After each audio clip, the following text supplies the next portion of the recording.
नमस्कार किसान एवं पशुपालक भाइयों, स्वागत है आपका हमारी खेती हमारे पशु यूट्यूब चैनल पर। और आज हमने अपने जो ये कार्यक्रम हम बना रहे हैं आज का, इसमें हमने विषय रखा है कृत्रिम गर्भाधान क्यों। पशुओं में जो हम कृत्रिम गर्भाधान करवाते हैं वो क्यों ज़रूरी है, और इसके विषय में, इसके संदर्भ में आज हमने बात की है डॉक्टर राहुल डागर, जो विशेषज्ञ हैं कृत्रिम गर्भाधान के। ये दिल्ली से हैं, मलिकपुर गांव से हैं। तो हम आज इनसे जानेंगे कि भाई इसमें क्या खास बात है, क्यों कृत्रिम गर्भाधान जरूरी है और क्या क्या इसमें सावधानियां हम रखें। तो डॉक्टर साहब स्वागत है आपका। और आज हम आपसे सबसे पहले ये पूछेंगे कि कृत्रिम गर्भाधान क्यों जरूरी है, क्या कारण है। कृत्रिम गर्भाधान में ये है कि जी जो हम सीमन रखते हैं वो टेस्टेड बुल के होते हैं। उनकी मदर का फादर का पीछे मिल्क रिकॉर्ड होता है। जो जैसे हमारे फील्ड में नॉर्मल बुल होते हैं उनका कोई मिल्क रिकॉर्ड वगैरह नहीं होता। ठीक है, फिर इनको जैसे जो बुल के सीमन होते हैं उनको वैक्सीनेशन वगैरह प्रॉपर वे में की जाती है, तो बीमारी वगैरह फैलने के चांस नहीं होते। अगर हम सीधी भाषा में कहें कि वह एक बढ़िया नस्ल की भैंस या गाय हमने तैयार करनी हो तो हम कृत्रिम गर्भाधान का सहारा लेते हैं। उसमें कृत्रिम गर्भाधान में आपने जो बताया है कि वह कई प्रकार की संक्रमण की जो बीमारी हैं वो नहीं आती पशु में। ये सबसे मेन खास बात होती है। दूसरी बात है कि हम एक 50-60 हज़ार की भैंस का तला पा कटाना तो अच्छा है, 2.5-3 लाख की भैंस तैयार करा। जैसा कि हमारे इस चैनल का नाम हमने हमारे पशु रखा है, तो पशुओं में भी आज ग्रामीण क्षेत्र के लोग काफ़ी आगे बढ़े हुए हैं और काफ़ी रुचि रखते हैं। तो इसके विषय में मैं आपसे ये जानना चाहूँगा कि भाई जैसे आजकल प्राइवेट बहुत ज़्यादा सीमन रखवाने लगे हैं, हाँ, उसमें क्या सावधानी रखा। हमने यूँ तो नहीं बेरा कि वो कितने रुपया का दर गया, वो अलग बात है, लेकिन वो सीमन है या नहीं है। उसमें जो आपका जो वीएलडी आता है, फिर डॉक्टर आता है जो आपके सीमन रख के जाता है, आप उस सीमन स्ट्रो को संभाल के रखो। सीमन स्ट्रो जिसमें बीज आता है हाँ उसको हम संभाल के रखा। हाँ, कल जी। ने जैसे आपका पशु बेचता है, वही गाय है या भैंस है, ठीक है, आपने लगा वही जो वो डॉक्टर बता गया है भाई इसमें इसके कैरेक्टर ये होने चाहिए, हम्म आपने वही शक हो हम्म कि भाई ये कैरेक्टर नहीं है, हम्म ठीक है, तो जो आपका डॉक्टर उससे कांटेक्ट करो। जी। ठीक है, फिर डॉक्टर उससे जो उसका सप्लायर उससे कांटेक्ट करेगा। अब जैसे मैं एबीसी के सिमन रखता हूँ, ठीक कई है, बार हमारी समस्या एक और भी आवा है, कहते हैं इसका दादा के गुण है, इसका नाना के गुण है, वो गुण आ जाए हैं। जी। अब जैसे मैंने आपकी इसके ये एबीसी का परीक्षित बुल का सिमन रखा क्या है। इस पर नाम लिखा परीक्षित है। हाँ, परीक्षित इसका टैग नंबर वगैरह सब कुछ है इस पे। अच्छा। हाँ, ये उल्टा हो गया, अब देखो। हाँ, तो ये आपने परीक्षित का है। आज मैंने पहली बार ये ऐसी स्ट्रिप देखी है जिससे हमें पता चलता है। आज तक जितने भी हमने अपने पशुओं के बीज रखवाए हैं, सीमन रखवाए हैं, हमें पता ही नहीं था कि इसके ऊपर, इस स्ट्रिप के ऊपर पूरा डाटा उस पशु का लिखा होता है जिसका हमने बीज लिया है। तो डॉक्टर साहब और क्या बताना चाहोगे आप इसके बारे में, बताइए भाई इसमें क्या सावधानी हम रखें। विशेष बात ये है। सावधानी ये अपनी इसको स्ट्रा को संभाले रखो। जी। जैसे मैं ये एबीसी कंपनी है हम्म वीरावली आंध्र प्रदेश में, हम्म ठीक है, उसका सीमन स्ट्रा यूज करता हूँ। अच्छा। जो हमारे सप्लायर हैं वो हाँ कहते हैं भाई जो भी अब जिसके भी मतलब पशु का बीज रखा हो हाँ उन तक वो अपनी सीमन स्ट्रा को संभाल के रखे। जी।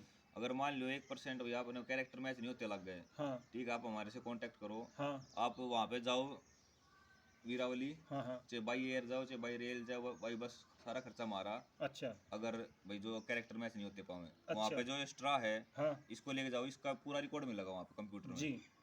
ठीक है, यानी कि ये हाँ सट्रा ही हमारा एक प्रूफ है कि हाँ भाई ये जिसका हमने रखा है उसके साथ मैच, गुण मैच करेंगे। हाँ। सबसे बढ़िया बात तो मैं आपसे ये जानना चाहूँगा डॉक्टर साहब कि इस बीज को जब हम रखते हैं पशु के, हाँ, तो उसमें क्या सावधानियां हम रखते हैं कि कई बार ये बीज बाहर खराब हो जाए, हमने बेरा ना पाटे, क्या होना चाहिए इसमें।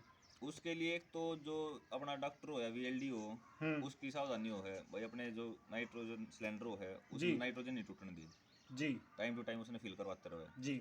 एक फिर जैसे आजकल फील्ड में जो भी आओ है भाई केस देखने, ठीक है, अपना हाथ से पानी का टेम्परेचर ले लिया है हाँ, जिसमें सीमेंट डाली जा है। ज्यादातर तो आते चेक करें हैं। हाँ, ठीक जी। है, लेकिन उसमें सावधानी बरती जाए कि वो थार्मोमीटर आया अगर भाई। थर्मामीटर है, ये एक डालते हाँ, हैं, पानी का टेम्परेचर लेने के पानी लिए। का टेम्परेचर चेक करें यूजते हैं। हाँ, तो इस पर 37 डिग्री सेल्सियस तापमान इसमें होना चाहिए। 35 से 37 डिग्री टेम्परेचर होना चाहिए। कोई क्या क्या होता है वही गर्मियाँ के मौसम में हमने ज़्यादा गर्म पानी भी नॉर्मल लग गए है, ठीक है, और ठंड के मौसम में ज़्यादा मतलब थोड़ा सा कम ठंडा पानी भी ज़्यादा वो कम गर्म पानी भी ज़्यादा ज़्यादा लगता गर्म लगेगा। है। इसलिए जो सीमन स्ट्रा उसमें डालते वो मर भी सके है। इसमें सबसे बढ़िया बात आपने ये बताई है कि जो पानी का टेम्परेचर है, जिसमें हाँ आम सिलेंडर में तो बीज काट दें उसमें गेरा, हाँ हाँ टेम्परेचर बराबर करने खातिर है, उसका 37 डिग्री के आसपास में टेम्परेचर होना चाहिए, हाँ, जो 35 से 37 है। और वो बाकायदा नापा होना चाहिए, हाँ ना ये अंदाजा लगावें। हाँ कई बार ऐसा होता है कि डॉक्टर काट दे उसके हमें घेर दे है, उसके बीज उसमें पड़ना ही खत्म हो जाए है, और फिर डॉक्टर मारा पशु का ये सीमन रख दे है। हालांकि बीज खत्म हो लिया, उसके बाद हमारा पशु का इस बीज का क्या मतलब रह जाता है, कोई हमारा फायदा पशु नहीं। खाली रह जाए है, अगली बार हमने 20 दिन और वेट करना पड़ता है। हम्म। तो कौन से बढ़िया बढ़िया बीज आपके पास में हैं, किस तरीके से आप इसको बताना चाहोगे, एक बार थोड़ा हमारे जो देखने वाले हैं उनको। मेरे पास ABC के ये सेक्स सीमन भी हैं, ठीक है। फिर इसमें दो क्वालिटी आती है, एक प्रीमियम और एक गोल्ड, ठीक है। प्रीमियम स्ट्रा भी है मेरे पास और गोल्ड भी, ठीक है। प्रीमियम जो है वो जैसे मेरे पास है प्रीमियम में सूरवीर है, परीक्षित है, अभिमन्यु है, ठीक है। ये तीन और एक वो है अगस्त्या, ये 3-4 मेरे पास प्रीमियम में है। और फिर गोल्ड में जैसे वीरा है, ठीक है, जैसे सौरव है, तेजा है, ठीक है, और सूर्या है। ये 3-4 मेरे पास जो भी हैं ये गोल्ड के हैं। यानी कि वो इस तरीके के जो जोटिया के नाम बताए हैं, बुल के नाम बताए हैं सांड के, कि भाई ये बढ़िया क्वालिटी के जो सांड हैं, हाँ हाँ जिसकी दूध का रिकॉर्ड हमारे पास होता है, हाँ 20 से ऊपर लीटर दूध इनकी काटने की माँ की कैपेसिटी रही है। हाँ। तो ये वो हैं। अब हम आपसे थोड़ा सा जानना चाहेंगे डॉक्टर साहब, कौन सी ऐसी बीमारियां हैं जिनसे हम अपने पशु को कृत्रिम गर्भाधान के माध्यम से बचा सकते हैं। जैसे ब्रुसेल्ला है, ब्रुसेल्ला है, हाँ ट्राइको, ये क्या है मतलब जैसे भाई 5वें-6वें महीने में पशु अगर वो गर्भपात हो जाता है। गर्भपात सबसे के वास्ते, खतरनाक बीमारी है ब्रुसेलास, हाँ जो कि आदमी के भी लग जाए, ये एक संक्रमण का रोग है। हाँ जो जोटे से फैलने वाली, सांड से फैलने वाली बीमारियां हैं, उनको हम बचा सकते हैं। और ऐसी घातक बीमारियां जो हमारी पूरे पशुओं के लिए नुकसानदायक हैं, उनसे बचाने के लिए कृत्रिम गर्भाधान बहुत ज़रूरी है। और आजकल सब ने एक फैसिलिटी चाहिए है, हम सब चाहते हैं कि भाई हमारा घर आए कोई बीज धनिया आ जाए।